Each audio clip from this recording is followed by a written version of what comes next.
got mail.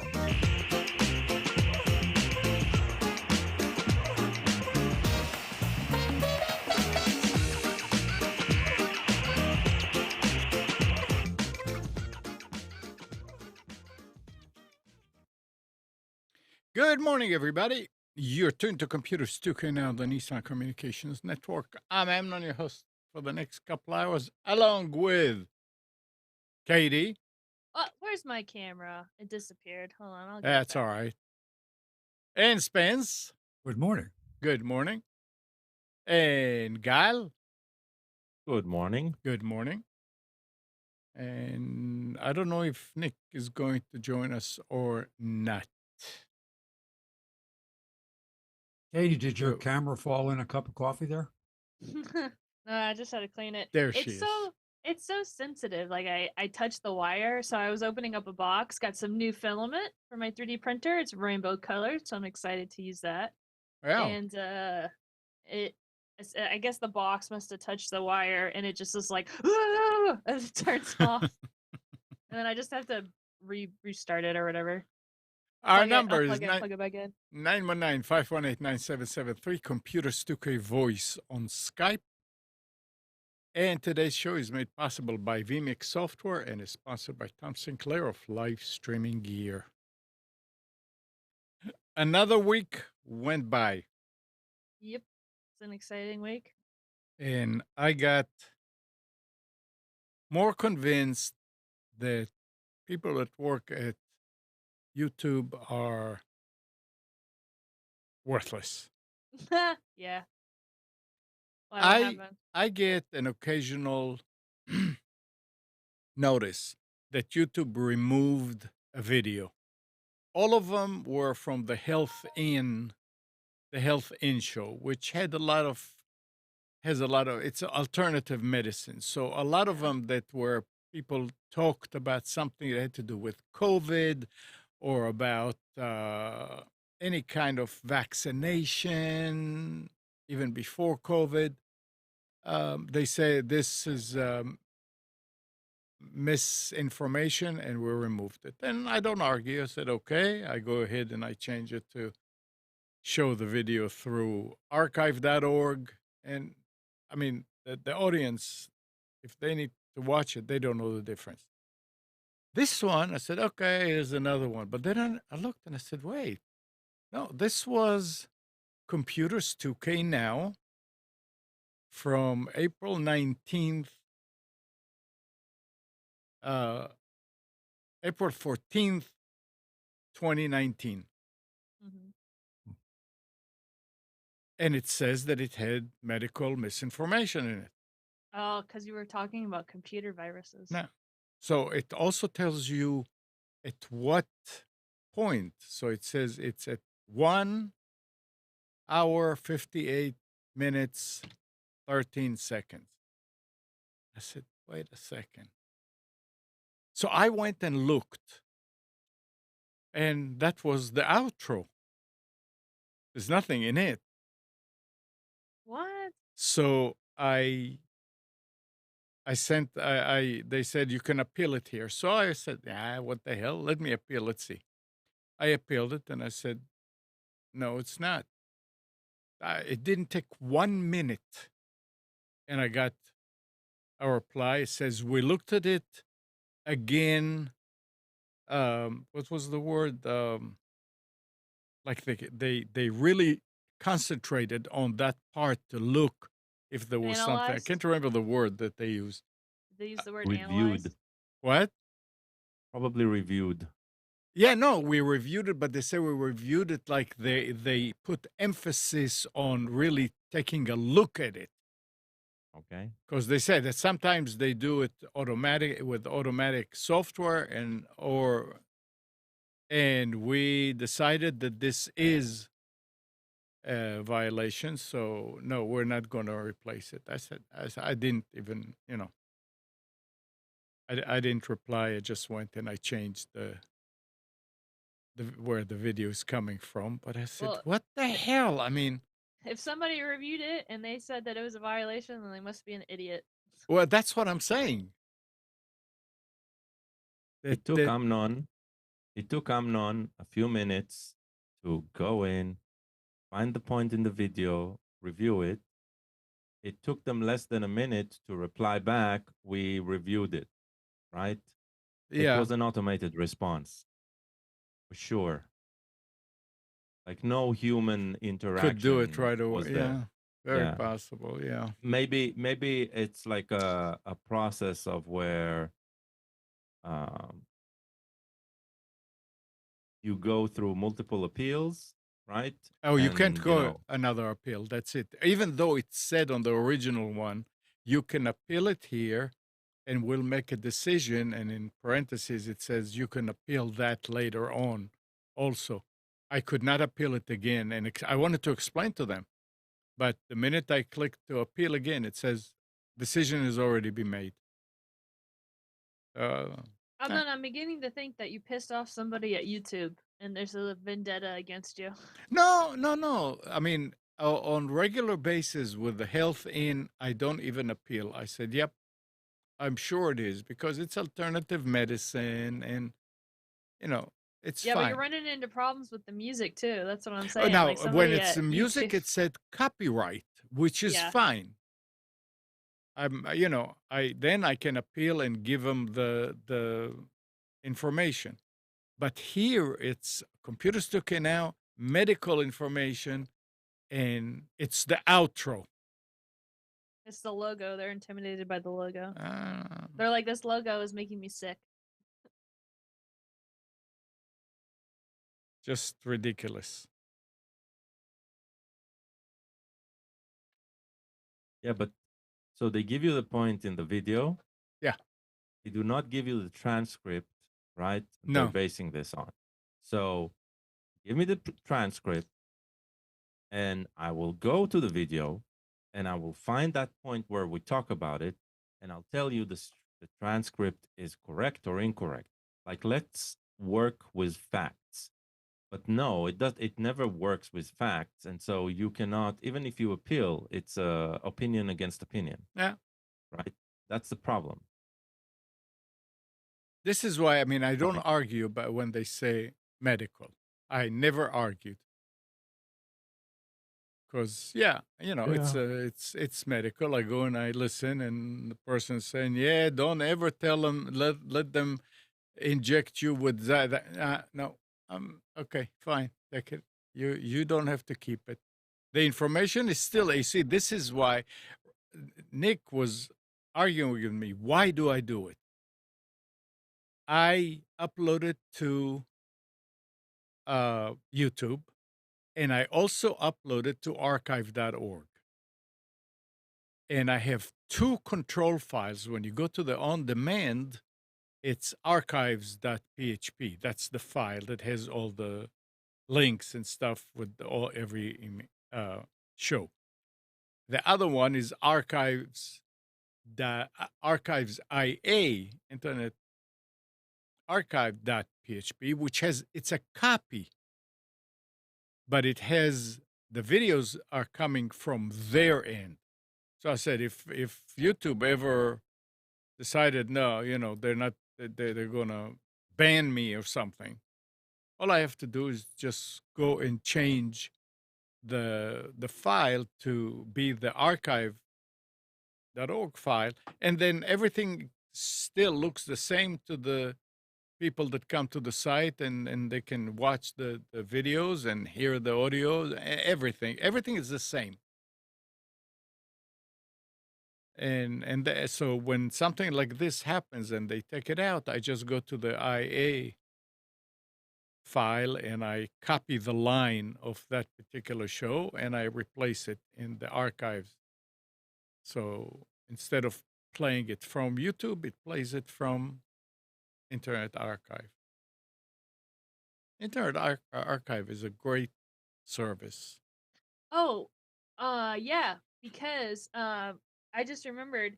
So I was applying transcript stuff for I want to take some community college classes for programming, and I wanted to skip some of the classes because I already took them because I've got a bachelor's degree. And so they're like, "Oh, okay, well, just send us your transcript, but then also with your transcript include the description of the class." And I was like, "Okay, no problem." So I had the class number on the transcript, so I went to my university's college thing. But because it's over 10 years, of course, the classes have changed. So they don't have some of those classes anymore. Like they moved them around. So I was like, dang it, how am I going to get these class descriptions? So I went to archive.org and my university's website was on there. So I went to the 2009 website Mhm. that somebody archived, and then they had the course descriptions there with the course numbers, and so I just copied and pasted it, and I was like, "Wow, it was amazing!" I was like, because I've never really had a reason to go to archive.org, but right there was perfect because I was able to get my course description since I graduated college all those years ago. That was pretty nifty, and I'm glad Yeah. somebody uploaded the university's website. And man, was it bad! We've UI UX and websites have come a long way in 10 years. Thank God. Yeah, keep in mind that archive.org don't really preserve the CSS very well. Right. So sometimes they all look wonky. Yeah. No, But no, I I know agree. it. I It agree. it looked like the old website. Like I saw it, and it kept it really well. Um, it's just if you go to the website now, it's like Yeah. fancy and it's all pretty and They don't designed. they don't keep pictures.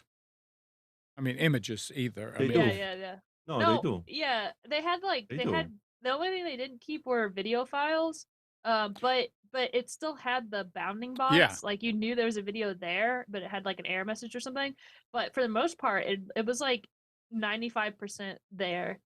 But either way, it had the information I needed, and it was like a blast to the past to look at that website. Yeah. That's why they call it the Wayback Machine.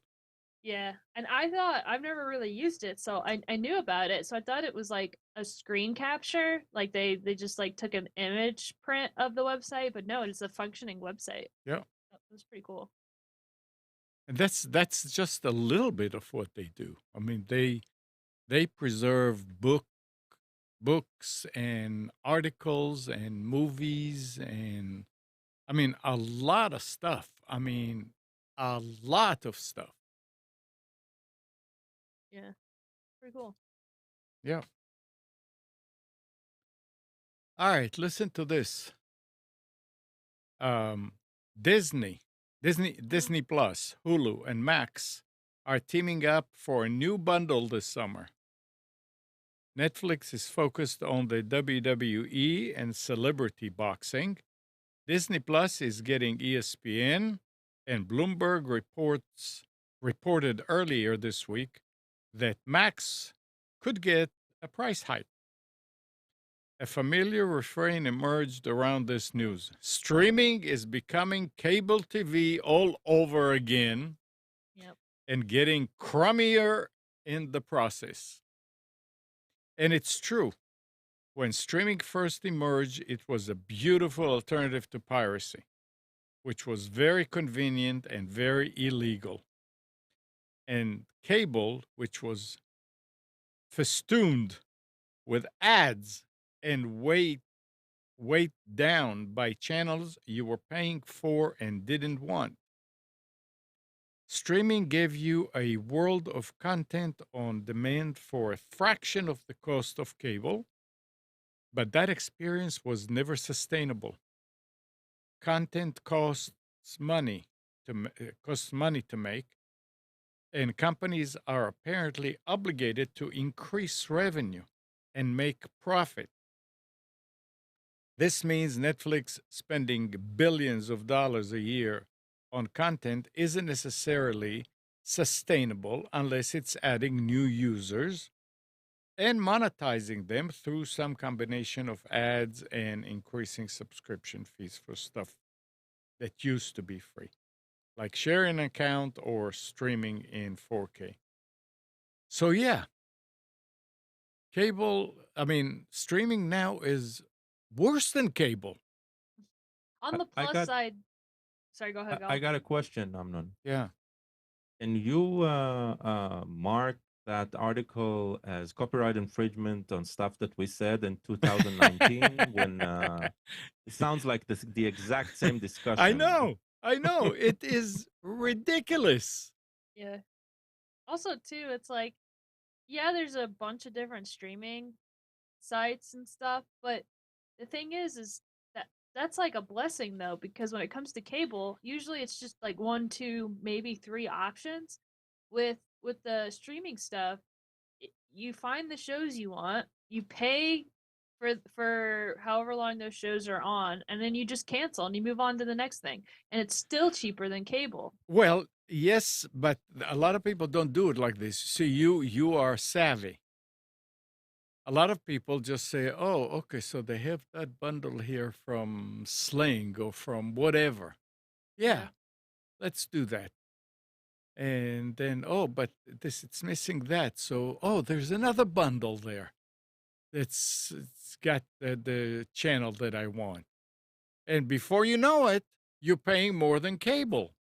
Yeah, but here's the thing though, cable is still around. It's not like it hasn't disappeared. Like, Right. my dad Yeah. still uses cable because he doesn't want to fuss with the streaming services. Yeah. Actually, he has both. So he has cable, and then he has some streaming stuff to, because some of the stuff's not even on cable anymore.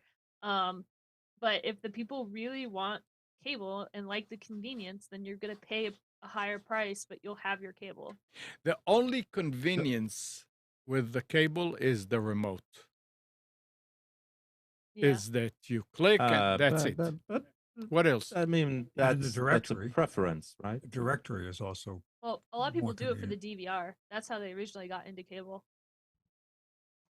Well, DVR was the development that convinced a lot of people that cable is worth the money, right? Compared to not paying. But so Katie has a point, right? Something has changed, and what has changed is choice, right? If cable was the limitation was physical by the amount of literally physical cables that can come to your home, those were from one or two suppliers in the area. Now you have options, right? Nothing has changed price wise. It's definitely more expensive if you want the same amount of access that you had from cable. So that hasn't changed. But yeah, it's the strings attached with streaming services and cable are pretty much the same, right? As you said, I'm on the remote, right? One of the things that did change is people need to understand what are applications, how to start them. Each service works completely different, but this is funny because this is where piracy, right, again leads the road, right, leads the way. Yeah. Because when you look at alternatives, we know of a couple. None of us are using it, but we do know people who are using it, right? And where you pay around $15 a month to someone, probably via some Bitcoin exchange, right?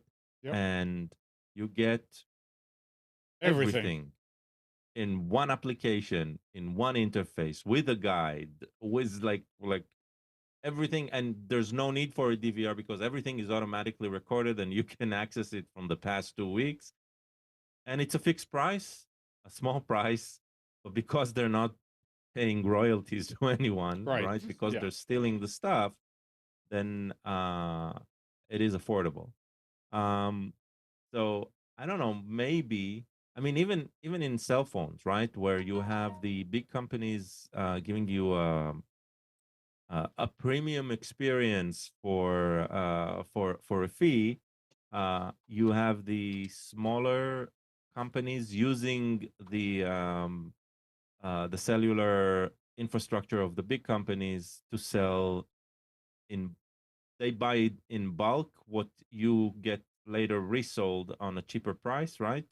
maybe that will happen eventually. That will be cable companies. That will be like these additional party services that sell you content through. You can get Disney Plus content plus Netflix content in our app, stuff like that. It'll be interesting. Yeah, Ever changing. Yeah, but usually follow what's going on with piracy, and you'll probably see what's to come in 5 to 10 years.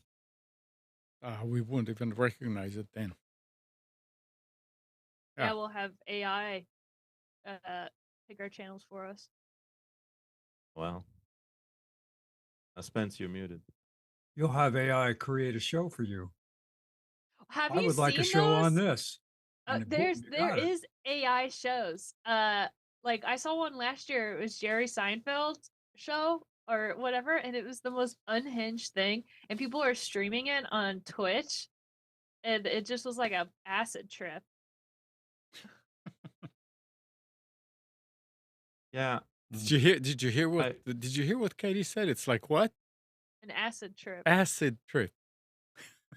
I like it. You remember those, It's Amnon? crazy.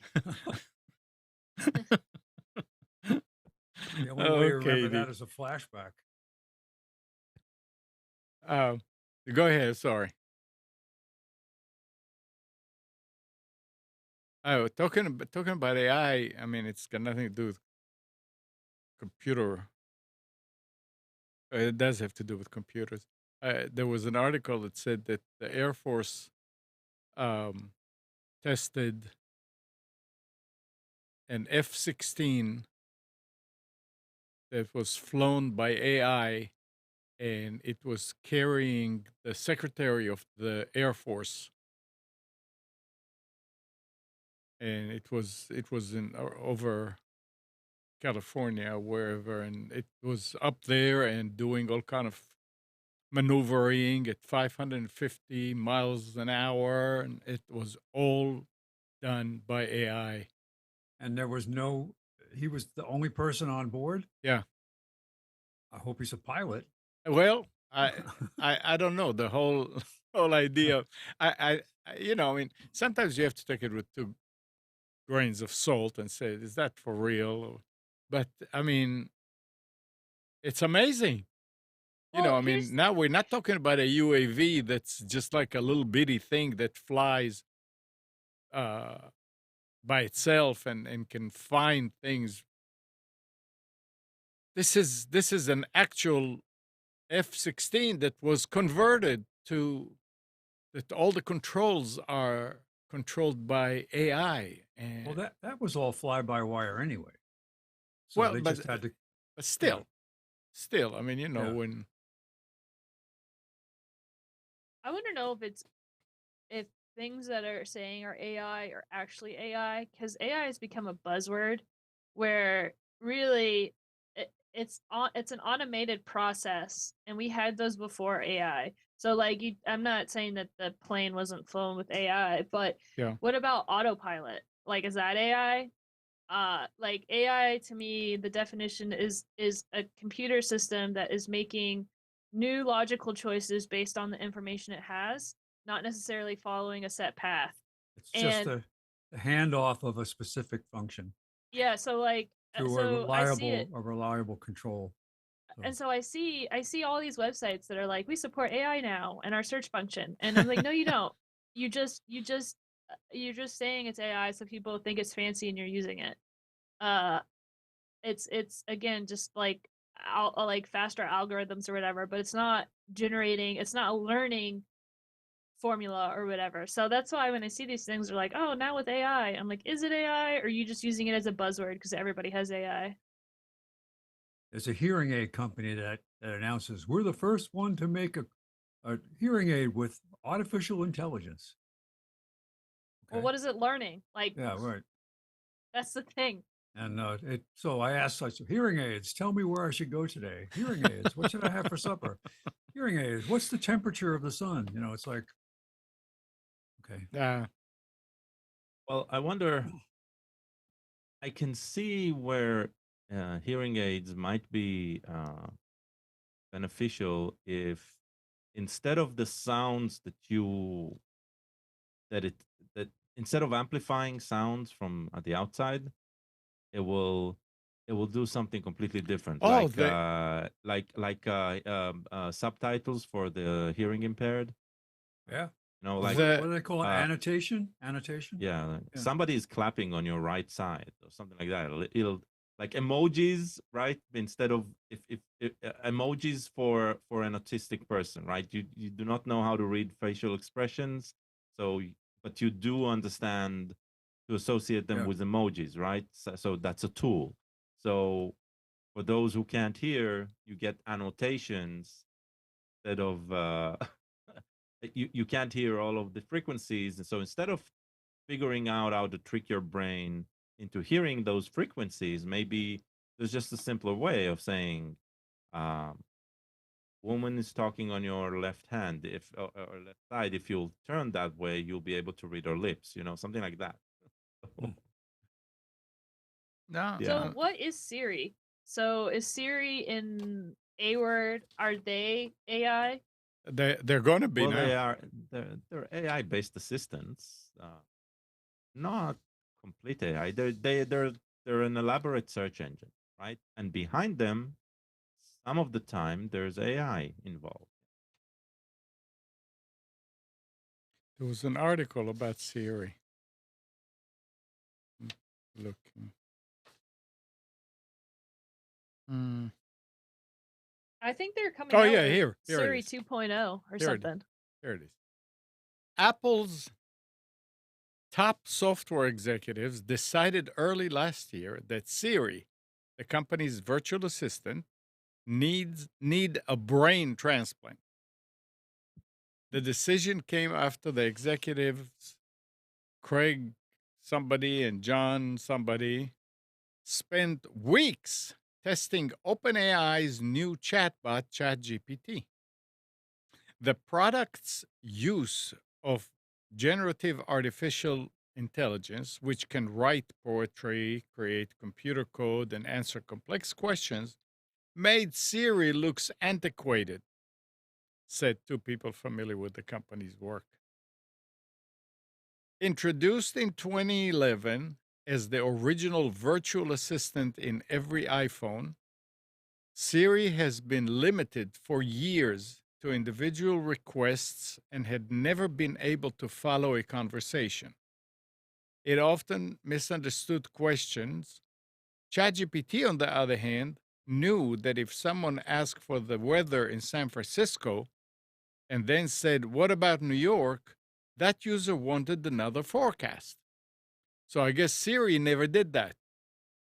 You had No, to. Siri's useless. I Hold on, Go ahead. hold I on. don't know about. This is like somebody writing something about Apple and not saying it's perfect. That's exactly what it is. Wow. And it's coming from people from within Here, Apple? this is for you. Siri is just an advanced search engine because whenever I ask it a question, it goes, "Here's some links I found about the topic you were thinking of," or whatever. And usually it's not exactly. It's not what I want. It's like I'll ask them something and they'll be like, "Here's a Wikipedia about it." It's like, no, I don't want the Wikipedia. Yeah, I mean it goes and it's just like another search engine within the assistant, whatever. Yeah, it's funny. I asked it a question about an iPhone. I was having problems with my iPhone, and I was like, "Where is?" And I thought it would like bring up the settings because I was like, "Where's the settings for this?" And it was like, "There's an article about iPhone settings that are the top 10 most useful settings." I'm like, "That is not what I want." Oh yeah. So they're thinking that they're going to they better. build to make it better. Yeah. So we'll see. I mean, they may. And guess what? I ended up going to ChatGPT because I have it on my phone, and I was like, "Hey, can you help me with this?" And it was like, boom. Yeah.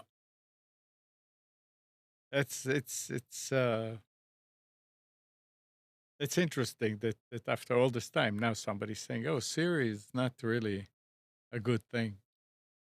The only place I find value in Siri is I have CarPlay. and it's valuable in that you can do a lot of voice commands, like send a text message, reply to text message, things like that. Yeah. You'll get a message that'll come in. Oh, so and so just sent you a text message. Would you like me? Would you like to hear it? Yes. Would you like to respond? Yes. So, or set up directions or whatever. That's the only For time I simple use it. stuff. To be well, I mean, there's nothing simple about it. So let's be clear. All of the voice assistants, right? This is what they're doing correct, right? They're transcribing whatever question we have, right, and creating a query, right? Some sort of query.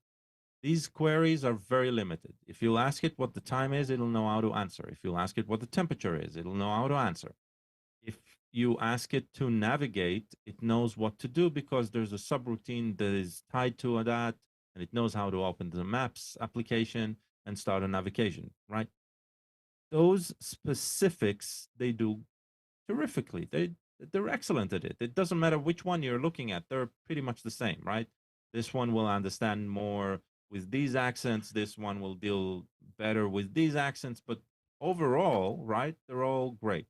The Google one, for example, you said CarPlay. We're using Android, so it's Android Auto, and the development is always ramping up when it comes to Hebrew, because Hebrew is such a niche need compared, right? When you're looking at the amount of users in the world who will actually need Hebrew, very limited. But we text in Hebrew, so texts that come in used to be just so and so, which the contact would be in English, the contact name, sent you a message and said, and then silence, because it didn't know what to do it. Today, it actually reads out the Hebrew.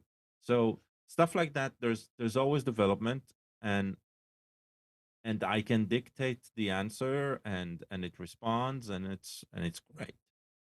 But as Katie said, right, when you're expecting something with the technology that exists today, it makes total sense that something like this should happen. Then we see everything breaks down. And the reason is because we feel it's natural, right?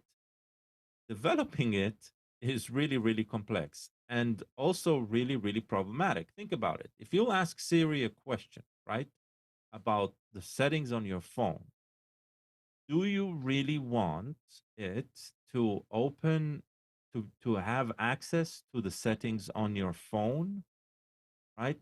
Do you really want this application that is controlled from outside the phone to be the one navigating you and helping you change settings on your phone? Like, No, but I would always want keep it. the mic on, always right mute, like open the camera app, stuff like that, right? Do you really want to give that control? And that's where also the boundaries needs to be set. And it's not just about developing the technology, which is probably easier if there's no boundaries at all, no limitations, right? But the moment you start interacting with real life, right, that is where complexity comes in ethics, in in engineering, and in security. So those three are more complex than solving the problem, letting Siri actually do something on your phone. And I think that's where we're going to see the slowdowns. And if we don't see the slowdown, then we need to be extremely worried. Yeah. I mean, AI is on the forefront. They are. It is, but we need to remember we need to be careful with it, right? Yeah, and I mean, that's everything that's been discussed about. Hey Siri, please regulate my blood sugar. There was an article No, I read. Hold on, to circle back to the first article about the Air Force with the AI, right? This is Skynet, right? Because Skynet could just decide, let's crash this plane. Yeah. Right. This person is useless. I don't want him. It's his next ruling is going to be against, for shutting me down. Let's crash him, right? So this is exactly the scenario that everybody's scared about, right? Like giving too much power to something that we do not have control over. Yeah. There was an article about OpenAI. Now they're saying that they are going to allow adults, with the help of DALL-E, create pornography. They said, yeah, there's nothing wrong with that. We should do that. Yeah. I When mean, you compare this to the alternative, right? Of the thing then is, maybe it's an excellent solution. The real problem is, though, in order for it to do it, it needs to consume some pornography. that Yeah. already has been produced, right? Because it needs to mimic that. So Yeah. will those who are already in the industry will make a profit out of it, or will they, because they literally sold their bodies for this, right? So are we going to exploit that as well? Have you seen Doesn't there matter have how you been talk about it, it's problematic. there have been former porn stars that have actually said, I absolutely forbid people for using my images in AI. How they Sure. can enforce it, I don't know, but they're aware For of it. now, they can't. Yeah. They can't just, yeah. Yeah. I Right. you copyrighted all your porn stuff. Hmm. So, and some more with AI. The head of the world's biggest advertising group was a target of an elaborate deepfake scam that involved an AI voice clone. The CEO of WPP, Mark Reed, detailed the attempted fraud in a recent email to leadership, warning others at the company to look out for calls claiming to be from top executives. Fraudsters created a WhatsApp account with a publicly available image of Reed and used it to set up a Microsoft Teams meeting that appeared to be with him and another senior WPP executive. During the meeting, the imposters deployed a voice clone of the executive as well as YouTube footage of them. The scammers impersonated Reed off camera using the meeting chat window. The scam, which was unsuccessful, targeted an agency leader asking them to set up a new business in an attempt to solicit money and personal details. Fortunately, the attackers were not successful. Reed wrote in the email, "We all need to be vigilant to the techniques that go beyond emails to take advantage of virtual meetings, AI, and deepfakes." And I can't remember who I was talking with. Do you remember? Was it the last election or the one when Trump was actually elected? That they had all these deep fakes of him running away from uh, the law, and they were arresting him and all that. But you can tell that those deep fakes were. I mean, it was very Well, they crude. were far from deep because it Yeah. had like a superimposed head that Right. didn't quite Exactly. Yeah. it only had like 3 points of view, straight ahead, to the left, and to the right. And as the person would run along, the Yeah. head would It move back. was Yeah. right. Yeah. So apparently now they can make it so it's perfect. They create a whole scene, and you take the head of somebody and you put it there. It's, you know, I had people Yeah. just with email in an office saying, I just got an email from the boss asking me to send him money. Yeah. You know, Forget emails. texts as Texts, well. yeah. Like it'll be a mixture. It'll be a text sending, "Hey, did you get my email?" Right, or something like that, and then in the email, something that looks like the boss asking for a transfer to a customer or something like Right. that. Yeah, I've seen those targeted attacks, and the way the targeting is happening, the fact that it's targeted doesn't mean that the attack isn't random. And I'll explain. It's not as if somebody was taking a specific company and they know specifically that the company has value or anything like that. No, It is it's still using phishing. It's all of the open information out about these companies and just scraping the information. So they cross-reference information that they can find from CrunchDB, from LinkedIn, and stuff like that. Sometimes Facebook and etc. If there's an openness to a certain network, LinkedIn is usually rather open, right? Because you can see within your network for 3 or 4, 2 or 3 links away from you, right? And so they map who's where, and then they use the names, the titles, and all that in these attacks, right? Yep. It's still very impersonal. It's still very automatic, automatically generated. There isn't necessarily somebody activating this process targeting the specific person, but it's still very, very targeted, right? And And the I think that's the scammers, scary part. the scammers are happy with getting one hit every 100, 200,000 attempts Exactly. because it's, we're smart enough to know and look, we see through this and say, something's not right. But once in a while, they'll hit pay dirt, and that's all they need. But yep.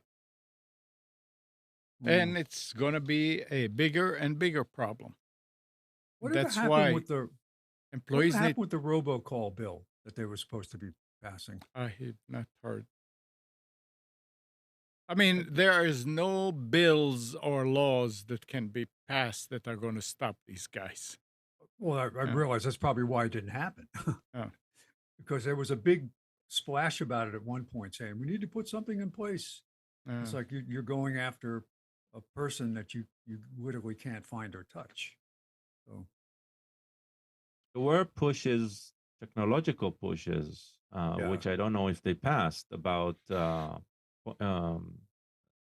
point of source authentication.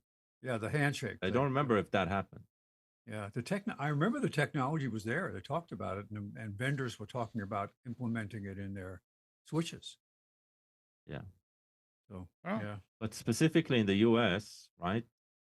The phone system, the phone switching system, Yes. it's the Wild West, right? It's so distributed, and there are so many niche players, so many small contenders there, that if you pass a rule like this, right, you're basically shutting down. So there's literally mom and pop shop phone switches, right? It's like there are areas where there's no big company managing things, right? Because these are not government contracts. They're not. It's not necessarily only big companies that can run these, right? And because the freedom to of a free market, things like this exist, then regulating this after the fact means breaking the market, right? I think that's where some of the cryouts come, and the I think the biggest irony in all of this is those who are advocating not to do it are probably the big guys who do not just don't want to invest in the infrastructure. So it's like while it's true, those who are advocating for it are are those who are going to benefit from robocalls the most, because they get the pennies on the dollar for every call like that. And there was another thing about this, and here you're talking about phones and all that. Ransomware infections have morphed into a psychological attack against the victim organization, as criminals use increasingly personal and aggressive tactics to force victims to pay up, according to Google's own Mediant. They say we saw a situation where threat actors essentially SIM swap the phones of children of executives and start making phone calls to executives from the phone number of their children. This is from Charles Carmack, Michael Manian, CTO, recounted during a Google Security Threat Intelligence panel this year. Can you imagine? You get a phone call from your son, daughter. It's got the right number. Now they're using a voice clone. It sounds just like the person. Sheesh. Yep. You know, Yep. it's kind of hard to concentrate at this point and decide, no, that's not real. It's easier, after the fact, you can say whatever you want to say, but when it's happening and somebody is crying or yelling or whatever, you react, you don't think. And that's, I guess, what they are banking on. For sure. Yeah. All right. Smart homes. Smart home device maker Brilliant. Have you ever heard of Brilliant? Yeah. Sounds familiar. I think Yeah. they sound like has laid off most of its staff and is seeking a buyer after failing to secure funding. CEO Aaron Amig told The Verge. The company has shut down its support center and halted sales of its smart light switches and controllers, which integrate with various smart home platforms. He said existing devices will continue to function, but their long-term functionality remains uncertain. Founded in 2016, Brilliant aimed to simplify smart home control, but struggled with high prices, interoperability issues, and slower than expected market growth. Yeah, they. I remember where I encountered them. Looking for smart switches. They produce these panels that you can put instead of an in-wall switch, and it'll have a screen and some controls. Yeah, never bought. They were always way too expensive to my taste, and also they seem to be limited because they were something like this. Not having any open source stack behind it meant that it might die, right? So not something to invest in until something more established happens. So, yeah, and they said that the company raised $60 million in funding over 8 years, which is not that much for a company that's going to do that. Because you're going into manufacturing and all that. Yeah. I always wonder about how a startup that sells, say they sell switches and other things for the smart home, if they have no subscription revenue, they're providing you with a hosted server for your interaction. Where do they make their money unless they continue to sell a lot of equipment? And sometimes the prices are very low. I mean, you can get something smart bulbs you could buy on Amazon. Remember, I have a couple of different brands of early production smart bulbs that, where did they get their money from? Because the bulbs were $19 a piece at the time. And now the name is gone. I mean, you don't even know if the system still works anymore. Yeah, I wonder about companies like Wise. They really like the Wise product, and they just came out with a new bundle to put all of their cameras on their basically their smart system, where they'll record everything and unlimited and give you access. And they lowered the price to $99 a year for as many cameras as you have, as many devices as you have. And it was a great, it saves hundreds of dollars. But without the subscription, where's their revenue come from? But that's why they go for the subscription. Yeah. Yeah. And this is an interesting thing too. With all the improvements in car safety over the decades, the recent addition of a plethora of high-tech sensors and warnings come with increased costs. And not just to have them in your car. Anytime you get into an accident, even a minor one, it will most likely require a detailed examination of any sensors which may have been affected and their subsequent realignment, replacement, and calibration, which will cost a lot more money. So a little fender bender, what we used to call, which is just a little bitty thing, doesn't cost much to fix, today can cost thousands. Literally.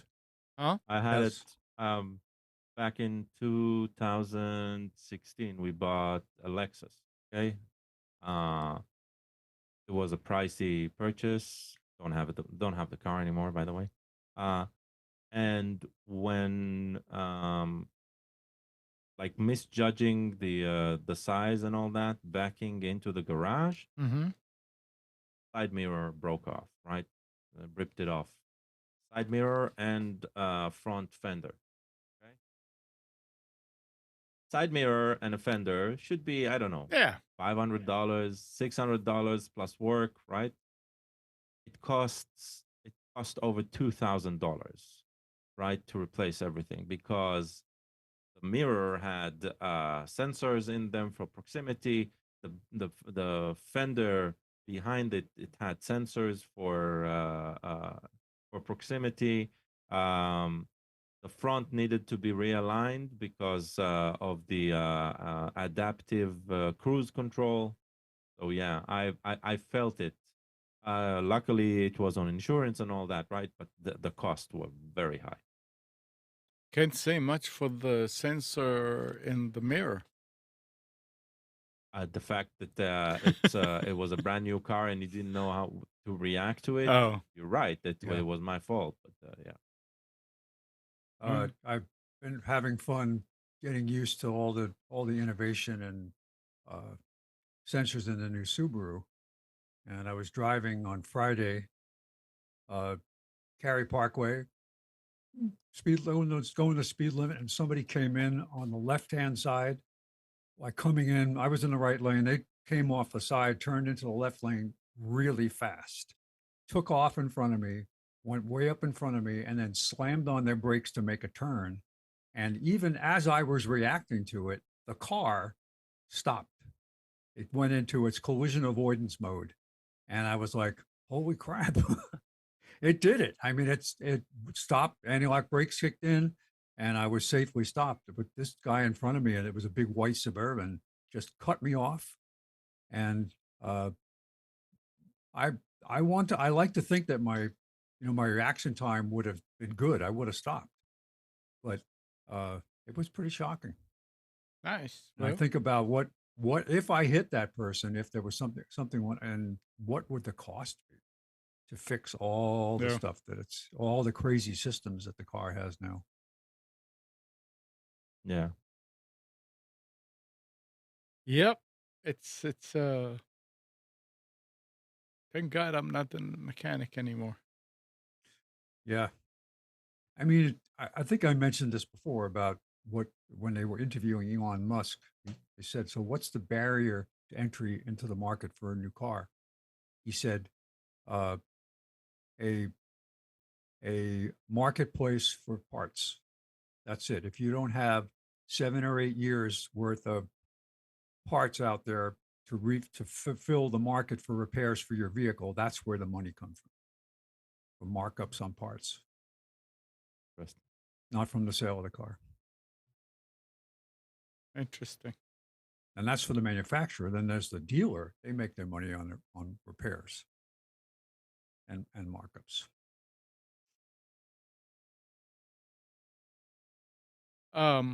Where's Katie? She's not there. So, along with introducing a new iPad Air and iPad Pro during its Let Loose event, Apple quietly killed its 9th gen iPad, also known as the last iPad with a headphone jack. The 10th gen iPad is now the sole entry level iPad in Apple's official lineup, and as such, has received a $100 price cut. Released, What's the Well- price? What's the price? I don't know. I see something here. Let me get to it. Okay. The Oh yeah, the 10th released in late 2022, the 10th generation iPad arrived starting at $449, or about $120 more than base entry level iPads from previous years. Apple justified the price increase with the new iPad Air like features like 10.9-inch screen and USB-C support. Okay, so the 449 is not for the new one. The new one is $349. Yeah. Starting from. Okay. Yeah. I have a Generation 9 and a Generation 7. And I got both of them for $249 Yeah. at Costco. So when they say killed off, right? I They don't make understand it then. they're stopping the sale. Correct. That much I understand. Well, What happens to I don't to think updates? I don't think they stopping Oh the no, sale. the updates they'll continue to support new OS updates for a long time. Like even if you have an older device, I have an iPhone 5, it still works. It gets security updates. It does not get new feature updates, and eventually apps, if the person who develops the app doesn't want to keep up with supporting older versions, then certain apps will stop working. But this still works with Netflix. It still works with Amazon Prime. It still works with YouTube. So, and this is a 6 or 7 year old phone. I thought it was. Oh, well. But Gal, it's not that they're stopping to sell it. They'll keep on selling it. Maybe not Apple directly, but they stop making it.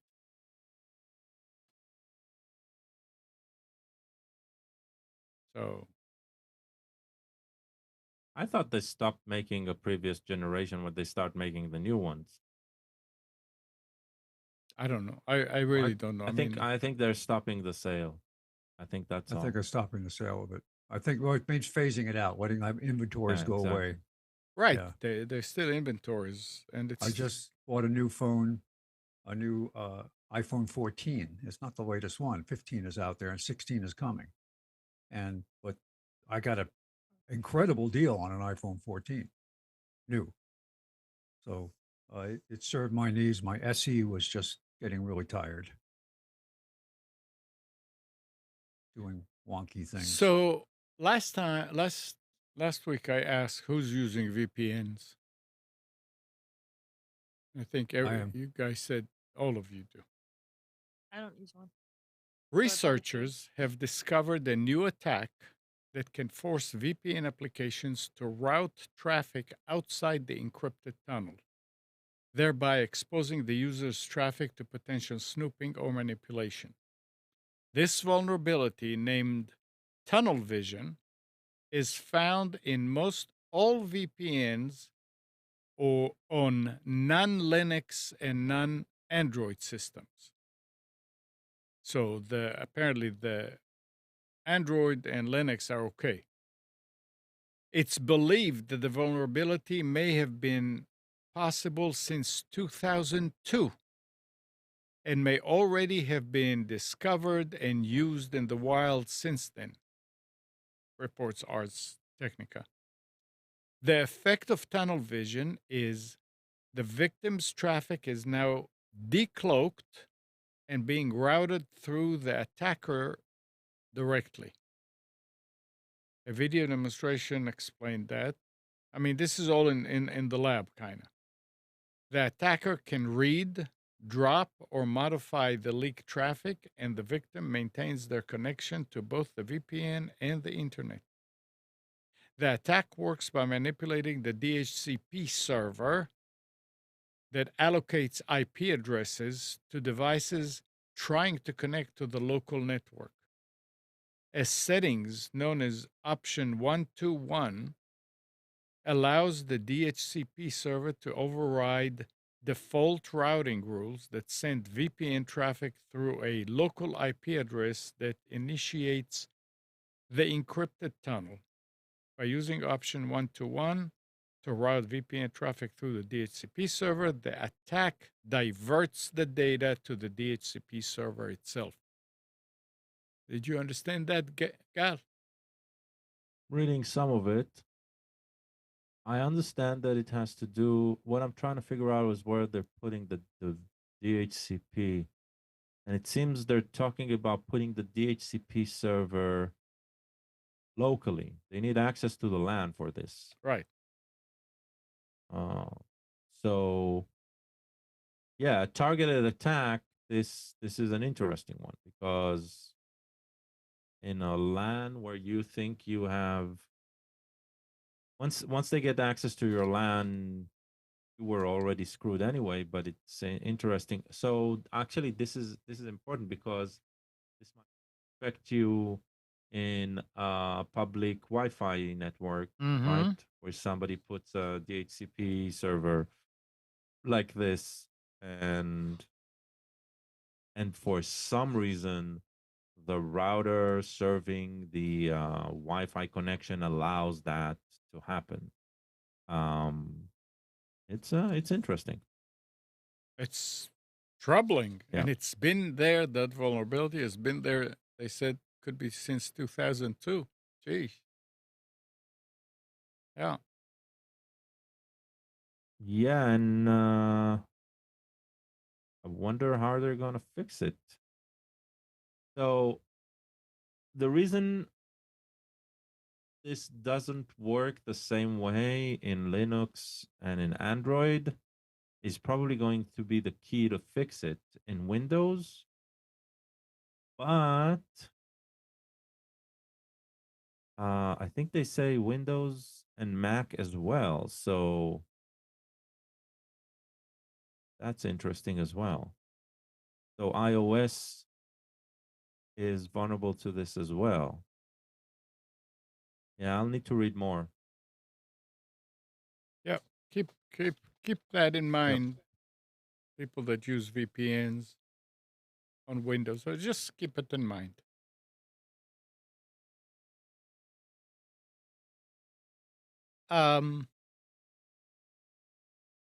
Google is streamlining the process of setting up two-factor authentication.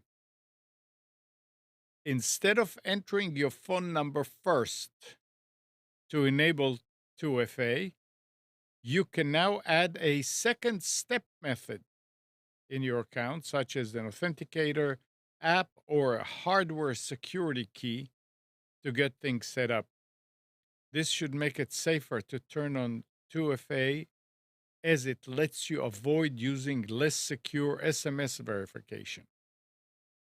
you can choose to enter a time-based one-time passcode through apps like Google Authenticator, or you can follow the steps to link a hardware security key.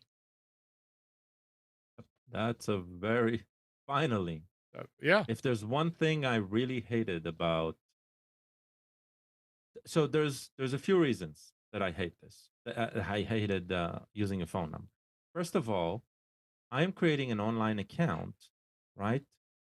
And I do not want to identify myself. Right. And I think that should be okay. If there's no interaction with the real world, right? Then there is no need for me to be identified. There is no need for me to provide data that, in case of a breach, would hurt me. Mm-hmm. Okay, so if all I'm doing is interacting with social media, and I am not buying anything, and I am not going into any competition where I need to be officially identified, right? I'm not doing anything official. Then why the hell would I give you something that is so much tied to my persona, like a phone number, right? And you refusing my phone number because it's a voice over IP phone number, right? Then why should I go into this process, right? And give you all of the control. Right. Doesn't matter who you are, right? The server. And so, yes, there are ways for me to secure the connection as long as you support them, right? And that means allow me passwords that are over 32 characters long. That's one, right?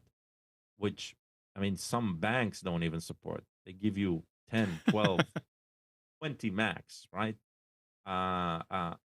And allow me, right, a second form of authentication that is actually secure. And now, while time-based one-time passwords are the most secure options, there've been vulnerabilities there as well.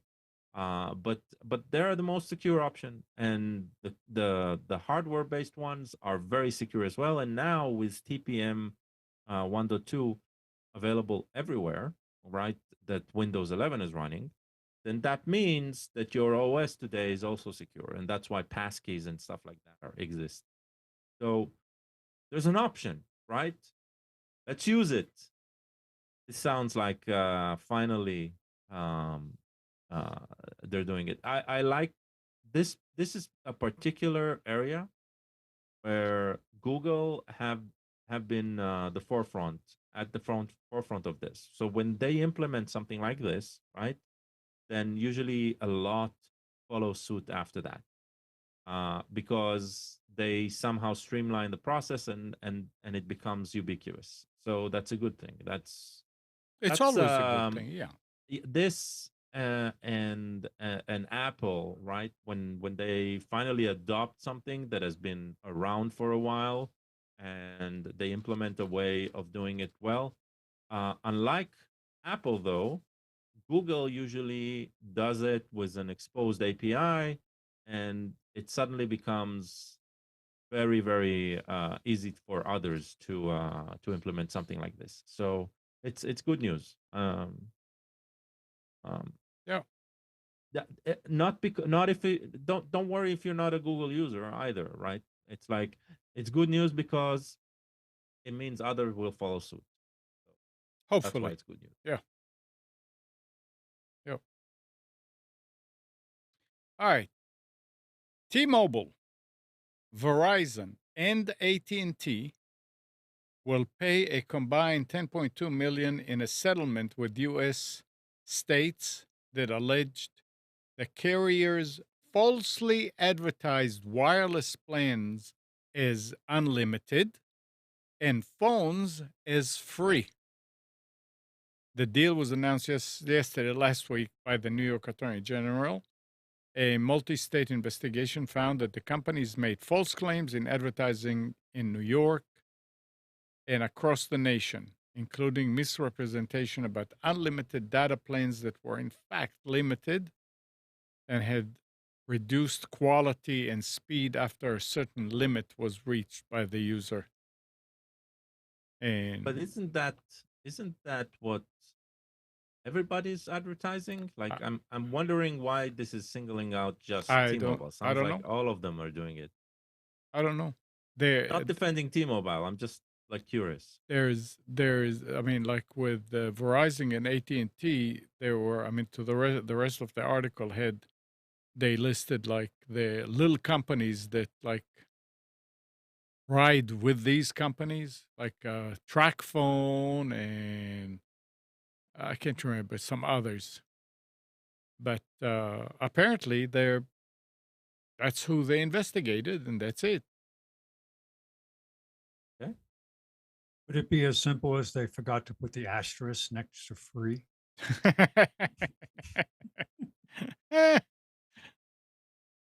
That's a good thing. Unlimited asterisk, unlimited, and it's I bought the unlimited plan, except it's not unlimited. Yeah.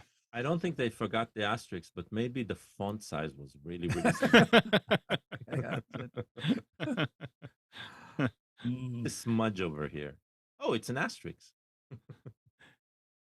And you talking about Google. A one of a kind Google Cloud misconfiguration resulted in the deletion of UniSuper's account last week, disrupting the financial services provider more than 500,000 members. Services began being restored for UniSuper customers on Thursday, more than a week after the system went offline. Investment account balances would reflect last week's figures, and UniSuper said those would be updated as quickly as possible. Dang, I mean, companies offline. That's it. So, yeah. So I'm trying to look at it from two different perspectives. Okay. So Okay. one, the news angle here is don't trust, sort of, right? You trusted the third party to do something and they messed up. You and have it to. broke your business. You have to. And it broke your business, right? Yeah. So that's what the article is trying to reflect. But then again, I understand that there was a misconfiguration that caused data loss, but that would happen in an internal IT infrastructure as well. I mean, we looked, we all remember, because we, as users, some of us felt it, right? When Meta had DNS issues and nobody could log into, Facebook, Instagram, and all of that, right? For what was it, like 8 hours? So I don't know. It's like it happens. I mean, the way I look at what? Didn't the prompt come and said, "Are you sure you want to delete that account?" Yeah, and I've been on the other side of that prompt and answered yes, and then realized that it was the wrong yes. And I don't know what that means. This also, will never happen when an AI manages. yeah. And I It'll wonder be what happened. more catastrophic, trust me. What happened because to nobody back? will be able to stop What it. happened to their backup? Why did it take a week? Because I don't know what. Look, we do not know Right. what Yeah. the scale of the issue was. But Right. if infrastructure was destroyed and need to be rebuilt, even if you have backups, right, it takes time. Right. Because building something complex, it's not just one server that went down. Probably it's something more complex than that. So yeah. Oh. But this is shit happens when everything is automated and everything is everything literally is automated, including pulling the plug, right? Then stuff like this can, and it hurts. It's just this time it happened to somebody who's managing so much money for so many big players that it hurts. The story hurts more. You know what I mean? Uh, it's a Is an story. isolated one of a kind. I like the phrase though. Isolated one of a kind One of a occurrence. kind. Yeah. And I'm quoting here from an article on MSN that I don't know if it's the same text that you're reading. It's a joint statement. This is an isolated one of a kind occurrence. Yeah, they probably said This that. is also sounds like don't ask questions because you won't like the answers. Right? It's like, yeah. Anyway, it screwed up the company. Yeah. Yeah. All right, Mr. Sonos with speakers all over the place. God, I have a few Sonos, yeah. do you have the new app? Yeah. Yeah, it annoyed the hell out of me because everything logged out. I need to log in. Well, Sonos has responded to the avalanche of feedback, some good, plenty bad, about the company's redesigned mobile app that was released on May 7th. In the days since, customers have complained about missing features like sleep timers, broken local music library management, and no longer having the ability to edit playlists or the upcoming song queue. More alarmingly, the Sonos app accessibility has also taken a hit, something the company says it's aiming to resolve by next month. So apparently, Look, what? let's put it this way, okay? They rewrote the app, Yeah, right? They remade. They made a completely new app to replace the right. old app. Yeah, that's what it Right? sounds like. 100% of the time, when a company, any producer of software, creates a new software to replace the old software, it's not going to be a perfect match, especially if that software was around for years and features were added as it came on, right? So they made a transition. The real problem is, right, when something like this actually needs to happen and happens correctly, is you let in a bunch of people, or you actually use them in production in tandem. You let people choose when to shift, right? I mean, even Windows 11, right, allows you to, when you upgrade to Windows 10, allows you to downgrade, right, for at least 30 days. At least it used to be that way, right? So until things level off and what you can get from the new one is what you used in the old one, I don't care. The reason I don't care is because I do not use the apps. I do not rely on any of the special features of the apps except of activate. I do not care. I do not use it to edit anything. I just use play and stop and volume, right? That's what I use. I treat them as speakers. I do not treat them as a system. Okay. And so, so all I had to do for me was relog into the accounts that it uses to pull music out of, right? And yeah, it was a bit annoying, but other than that, I don't care, because for me, it's an elaborate play button. The reason I treat it this way is because I rely on the systems that it's pulling the music off, because I do not listen to the music only on Sonos, right? So I don't want to rely on Sonos for anything other than that. Okay. Other people, if they're really invested in it, right, then it hurts them. So you need to take care of these. This is Apple, changing something in their OS. This is a company that designs the speakers in my home as if it's their speakers.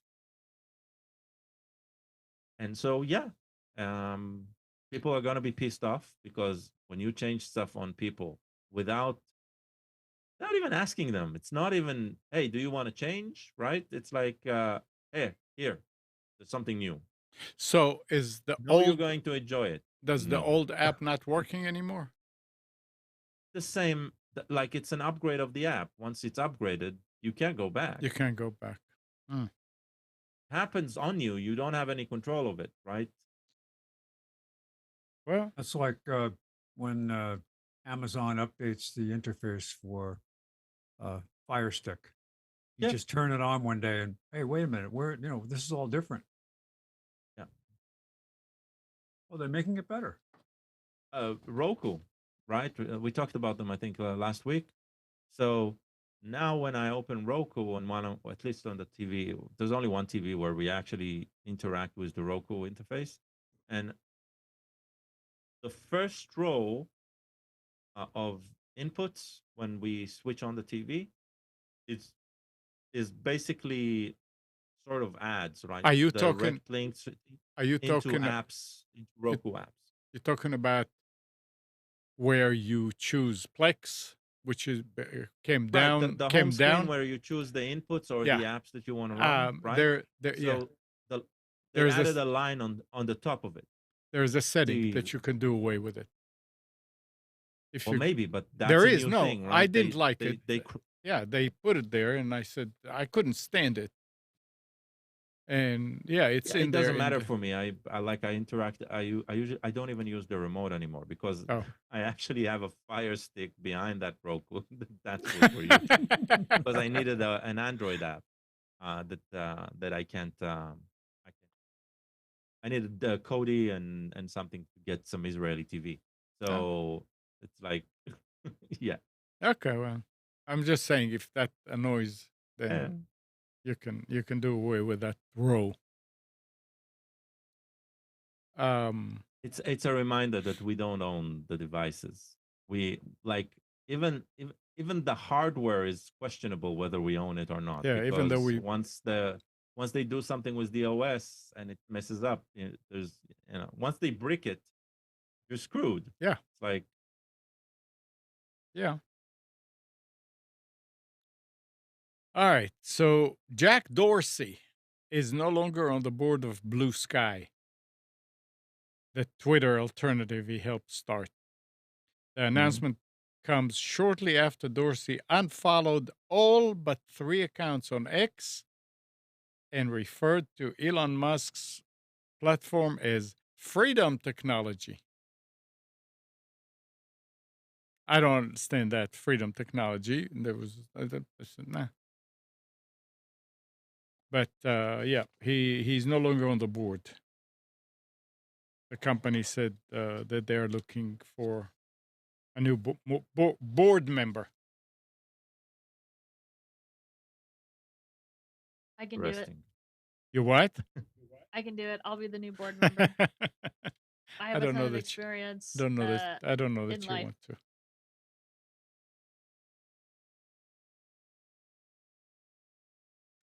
All right. This is also interesting. In April, Apple sent notifications to iPhone users in 92 countries, warning them they'd been targeted with spyware. Apple detected that you are being targeted by a mercenary spyware attack that is trying to remotely compromise the iPhone associated with your Apple ID. That's what the notification reads. Users quickly took to social media sites, including X, trying to work out what the notification meant. Many of those targeted were based in India, but others in Europe also reported receiving Apple's warning. Weeks later, little is still known about the latest iPhone attacks. Former smartphone giant BlackBerry, now a security firm, has released research indicating they are linked to a Chinese spyware campaign dubbed Light Spy, But Apple spokesperson Shane Bauer says this is inaccurate. So they're not telling you what the problem is, but they're telling you there is a problem. So be careful. That's a good a step in the right direction. Mhm. I don't know. The way I see it, right? Yeah. If you are targeted, right, and something aims to protect you from that, Uh-huh. then give me an audit trail.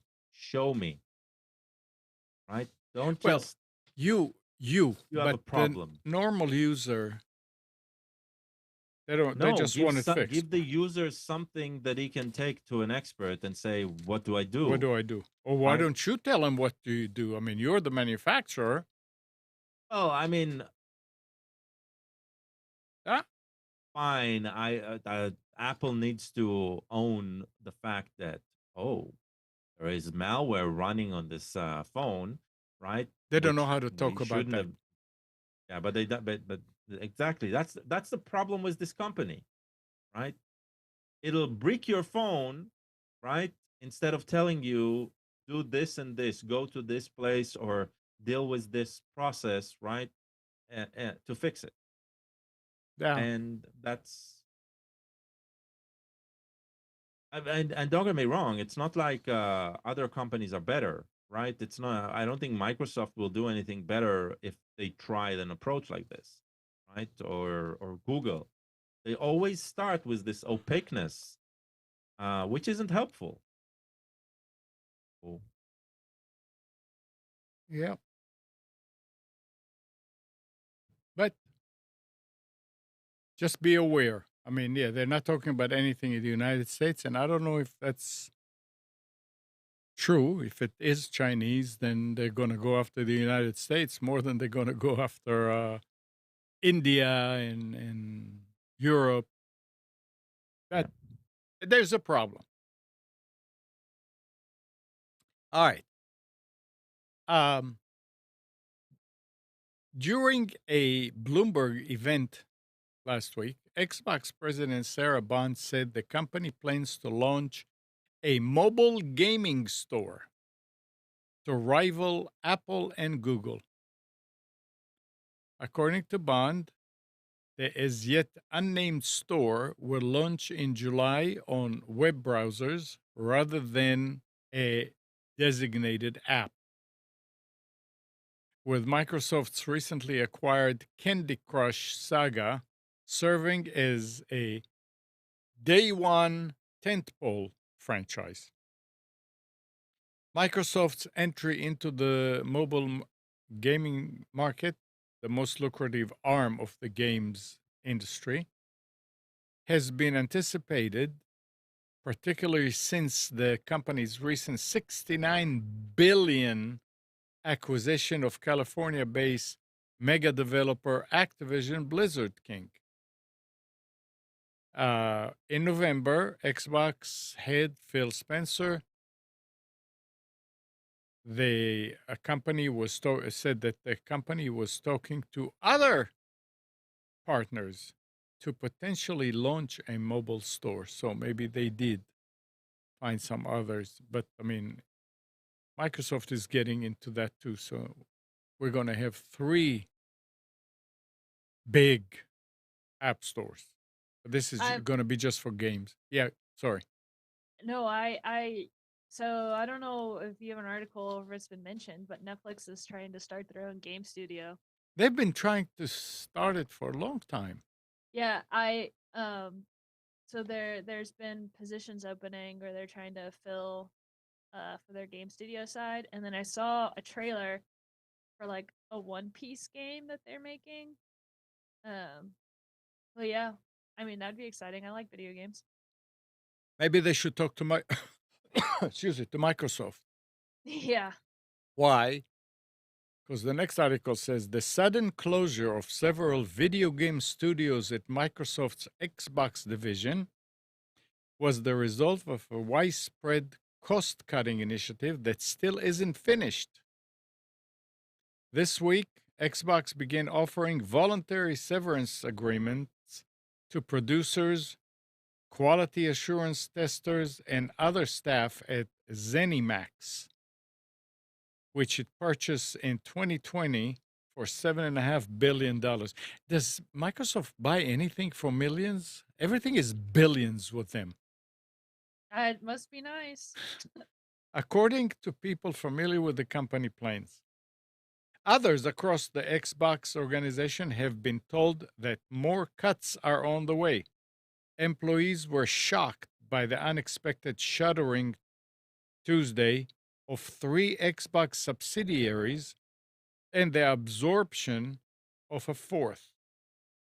The closures included Tokyo-based Tango Gameworks, which last year released the critically acclaimed action game Hi-Fi Rush. Tango was in the process of pitching a sequel. People that this came from unidentified people, discussing non-public information. Discussing. So maybe Netflix should go say, "Hey, we'll buy them from you." That's Yeah, what we're right. trying to do. Microsoft's just buying up everything. Then Yeah. again, all the companies buy up everything. Yeah. And last week we talked about it. Did you see that Unity has a new CEO? Yeah, the same one that Zyga, I think is what it's called. I don't remember. Yeah, the makers of Farmville. Yeah. Zynga? Yeah, that's our Zynga. Yeah.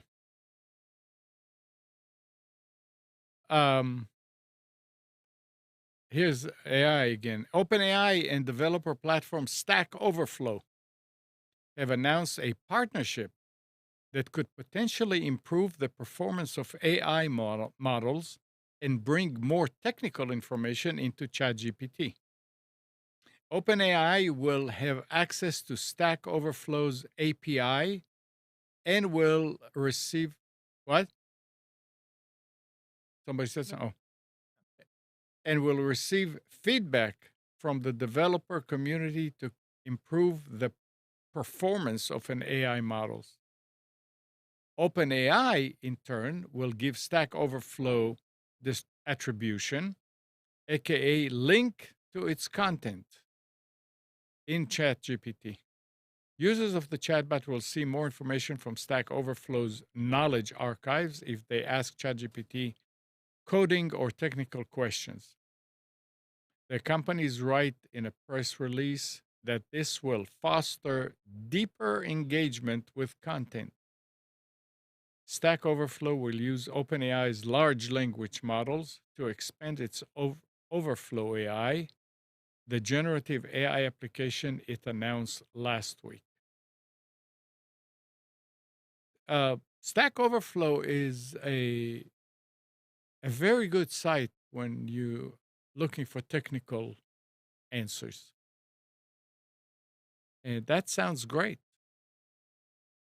Yeah, I use it a lot for Google. Yep. They, I mean, sometimes I sit here and I need to do something in Linux, and how do I do that? You go to Stack Overflow. I said, "This is what I need to do." Bam! Yeah, somebody will have the answer.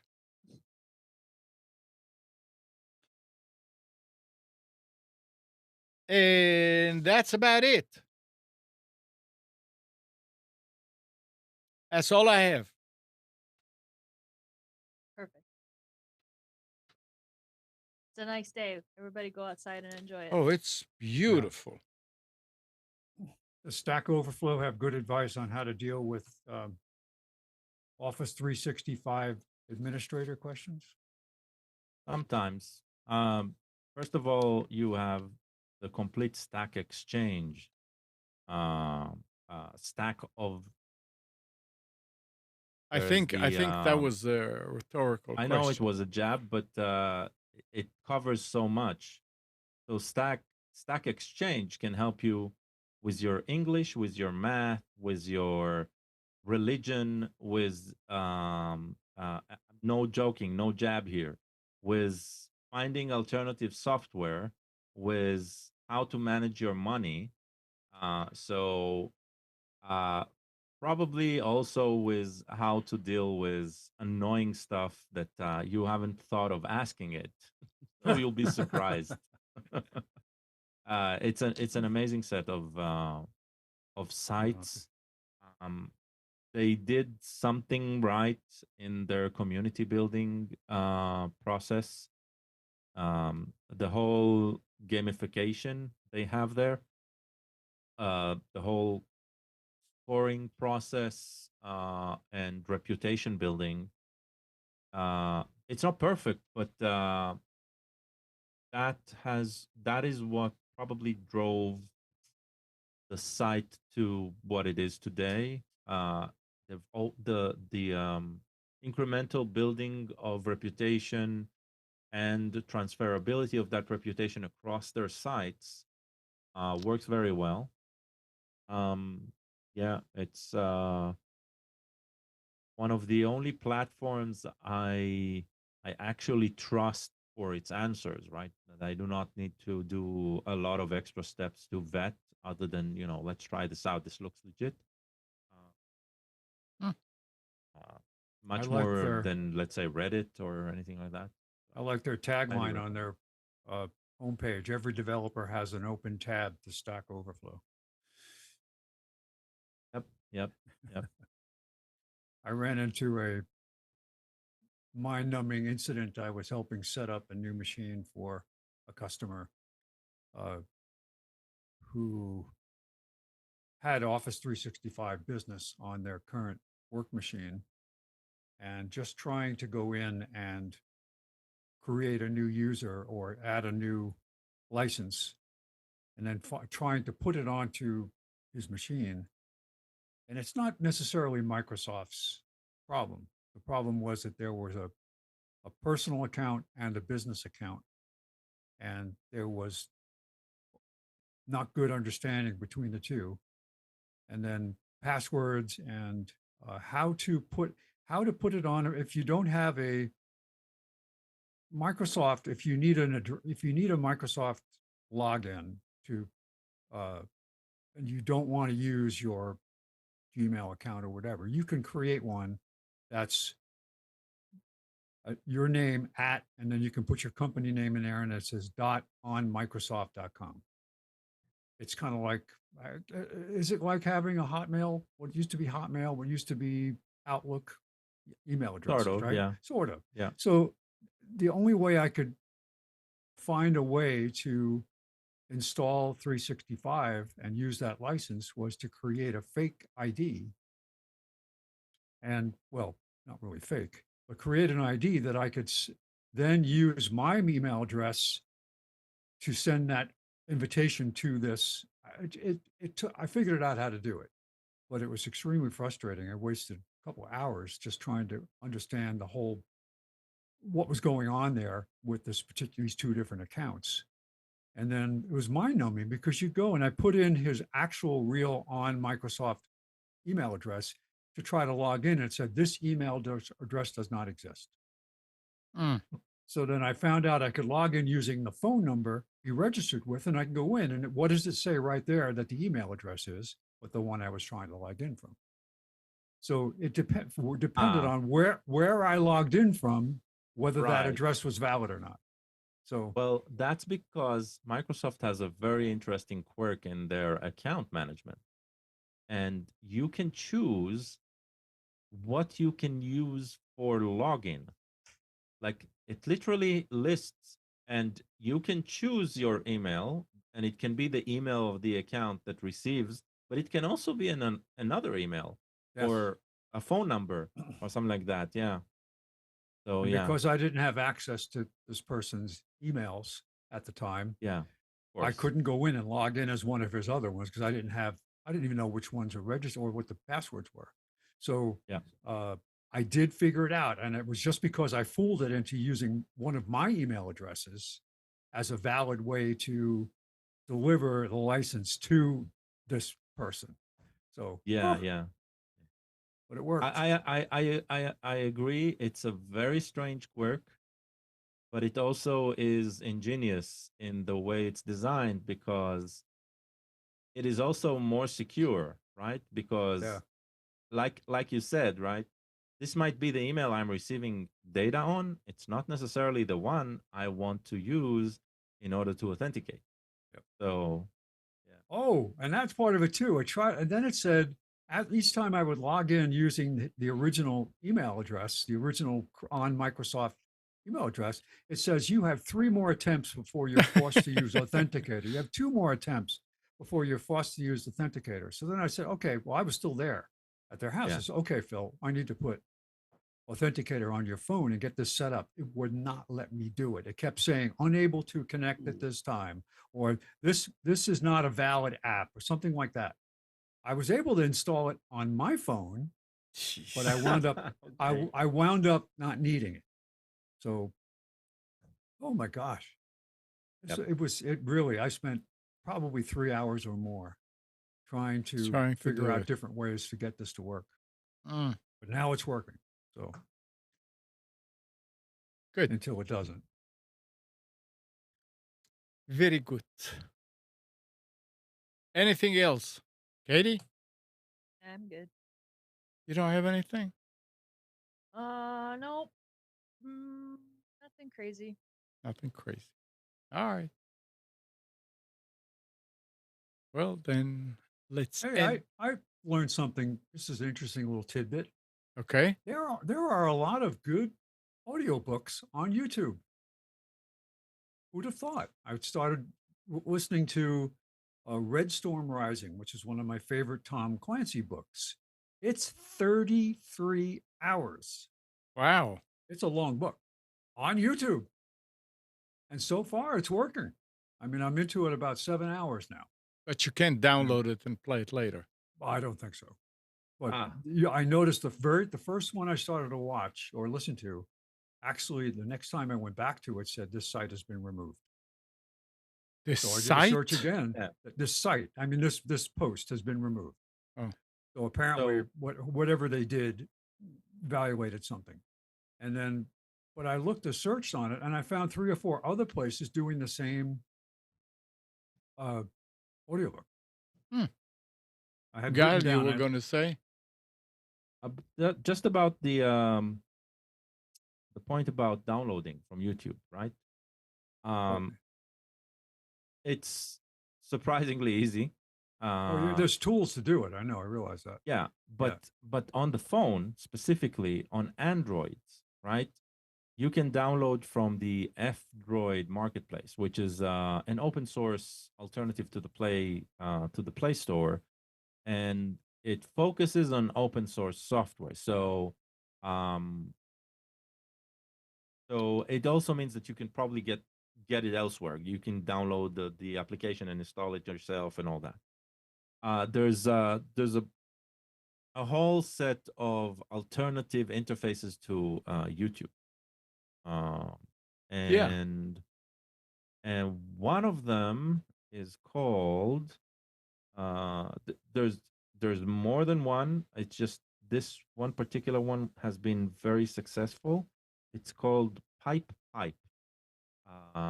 and basically you get to use not only YouTube. It also works with SoundCloud and Bandcamp and some other far east focused video streamers. And not only can you manage, your views, subscription, just like in YouTube, but it's all managed locally on the phone. So you get a file that you can transfer across different platforms, backup. You're not relying on any cloud service for that, but you can also download the content to watch when you're offline. And you control the process. You do not need premium account. You do not need any of that. And of course, there's no ads. So if you're looking for an alternative on Android and you want to use Android, or you just want to play stuff from YouTube in the background, right? Something that requires a premium account. If you want it from YouTube, yeah, check out Pipe. an excellent Android app, and I use it on Windows 11 with its Android system subsystem for Windows. Keep in mind though, Windows is phasing out the Android subsystem, so it won't be you won't be able to install it anytime moving forward unless you do it quickly. There are alternative Android emulators that you can download. I'll probably talk about it next week. I'm trying some because I'm not sure I would recommend any of them at this point. You're not There's using, something but clunky. you're using one. I'm using the Windows subsystem, the Android subsystems Yeah. for Windows, Which not or it's everybody the has. Windows subsystems for Android or whatever. Yeah. But yeah, that's being phased out. Windows is dumping this. It works terrifically well. I don't know why they're doing it. It's not perfect. It's not incorporated with Google services, so it's not a full Android like phones. But I mean, they probably figured they can't make any money out of it, or so. So I'm not blaming them. I just wish it would work. That's all. Yeah. I understand it's a niche. Yeah, it's a niche, A but niche requirement, yeah. a niche. Yeah, I think they thought that they would somehow get access to users. Like it will bring in users who would prefer to use the phone app of these versions of interaction on the Windows machine, but because they were probably not willing to bend to Google's demands about how Android systems should be deployed, they couldn't get the Google subsystems, the Google services. It's called. It's a layer that installed on most Android phones, which allows Google Play to work and allows a lot of other Google services and a lot of the apps they rely on it, push notifications, etc. So without that, Android is limited. Although open source Android usually do not rely on this libraries, and you get the benefits of those. So it is a niche. By the way they implemented it, they basically said we're going to see if the niche enjoys it. But this niche specifically is not interested in paying. So yeah, but they're gonna bring it back later on just because it's gonna be a good thing. maybe we're going to see it just through different implementations, right? But it doesn't look like Microsoft is going to invest any time in this. It's unclear to me. So Microsoft today, right, in terms of interoperability with other systems, right? You can run almost a full-fledged, well, not almost. You can run a full-fledged Linux system, right, on top of Windows, and including services and stuff like that. But the thing is that out of the box, it's very, very limited. Because it's not a full Linux system. It's a Linux system running on top of an OS that's already running its services, right? And so in order to coax it and allow it to do some more complex things, there's possibilities. And the reason they're still invested in it is because their cloud infrastructure is highly Linux based. There's a lot of Windows running there in Azure, but there's also a lot of Linux. And so So have your so that own benefits them. So have your own distribution. Don't why if I have They to have. Yeah, but so that's what I'm saying. Why invest in something that it's reinventing the wheel? I mean, if it was just a little thing here and there in that Linux, you like that command, you can run it under Windows. But to run a whole Linux under Windows, would you do that? No, I wouldn't. I am. Why It's not set it working up? phenomenally well. Why not set it up on another machine and have it Linux? Because then because then it's not the same machine. Then Right. interaction with what I have on this machine makes it Oh, for the troublesome. interaction. Switching is Okay. now I work with Okay. both. I can Okay. run a Linux application Okay. here if that's what I want. Right? Okay. Okay. I most of the time I don't need to, right? Yeah. But the ability to do that, it works, and it works great. Okay. And Yeah. No. I running understand. Windows on top of Linux, right? That exists. This is a much smoother experience. So can you? If you are a Windows user, right, and you need access to Linux on your system, I'm talking on your system, because you can always remote to another system. That's not a problem. Right. But yeah. Can you run Windows on top of Linux, or some sort of Windows? Possible to a degree. So can right? you do on your machine have Windows and then and have Linux running under it, and under that Linux run Windows again? So to be fair, I'm not talking about virtualization. Yeah. Okay. Virtualization, you can do that, and you can Yeah. have the genie in a bottle. How many layers deep you want. The performance will be terrible, but Sure. it's possible. Yeah. What I'm talking about is running applications of both systems, right, side by side on the same machine, on the same screen, on the same everything. Now, a lot of people do that. So with the Windows subsystem for Linux, which allows you basically to have some sort of distribution behind the scene, like Ubuntu, Debian, Red Hat, whatever, right? And you can run applications on an X server side by side, right? So you can have graphical interface, not just console based, graphical interface application running from Linux on your machine, interacting with with files that are accessible for both systems, right?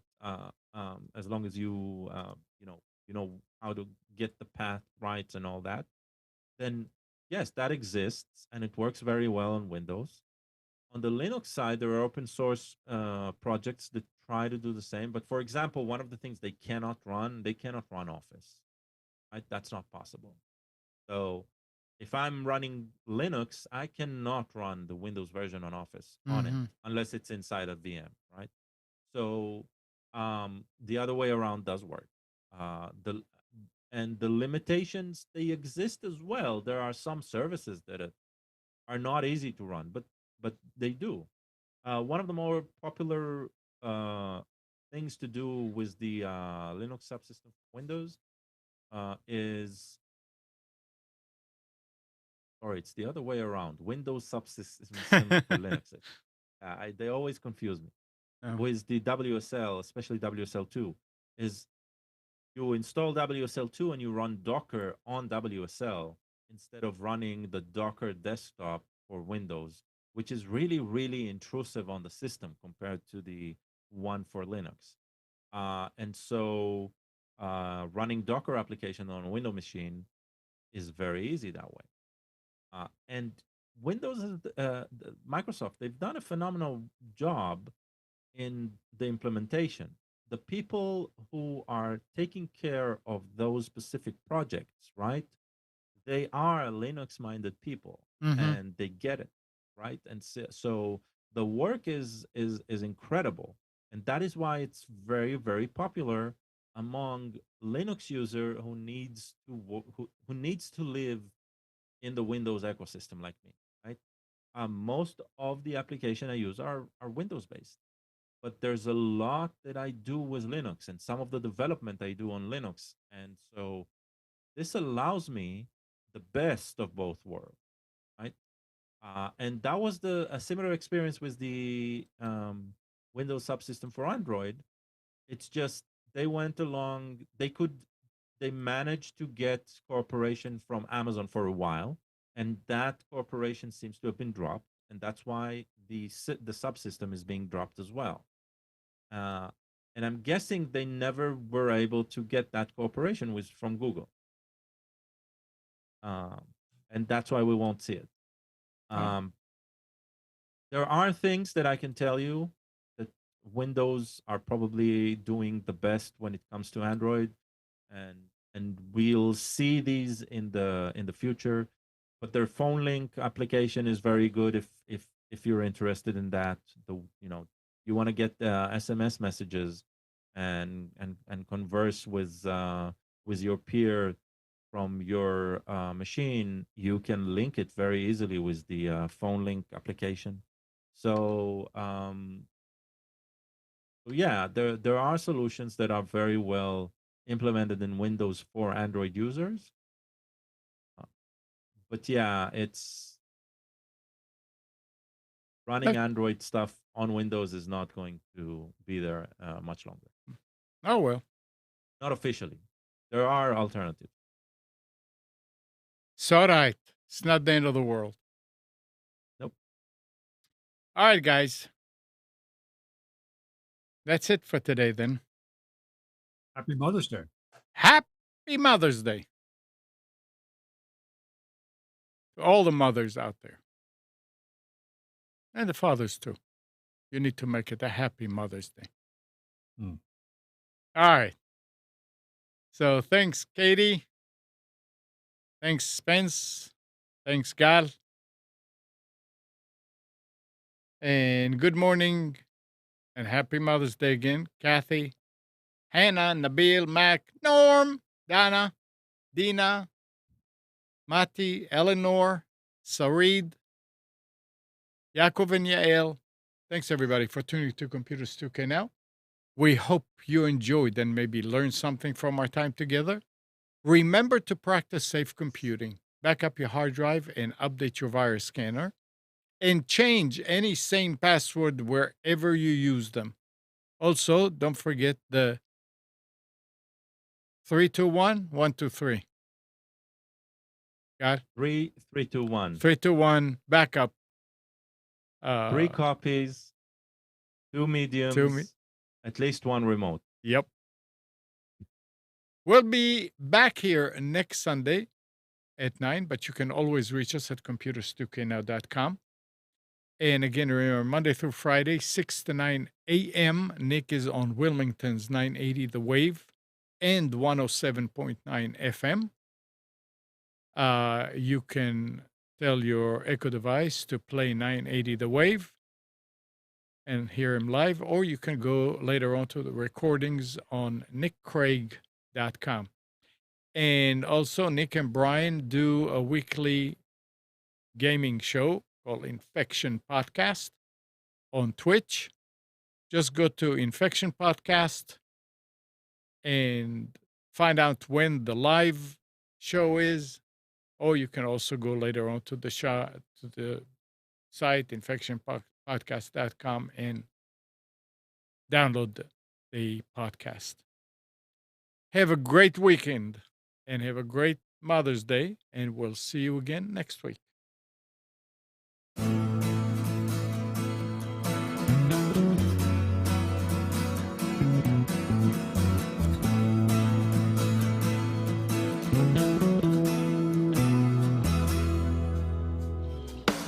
You are tuned to the Nissan Communications Network. If you tuned in too late, you can always watch each program in its entirety or download an MP3 audio file of it in the archives section at nissancommunications.com. Don't forget to subscribe to our YouTube channel, follow us on Twitter, and like us on Facebook. Sponsored by StreamingGear.com and DeltaForce.net.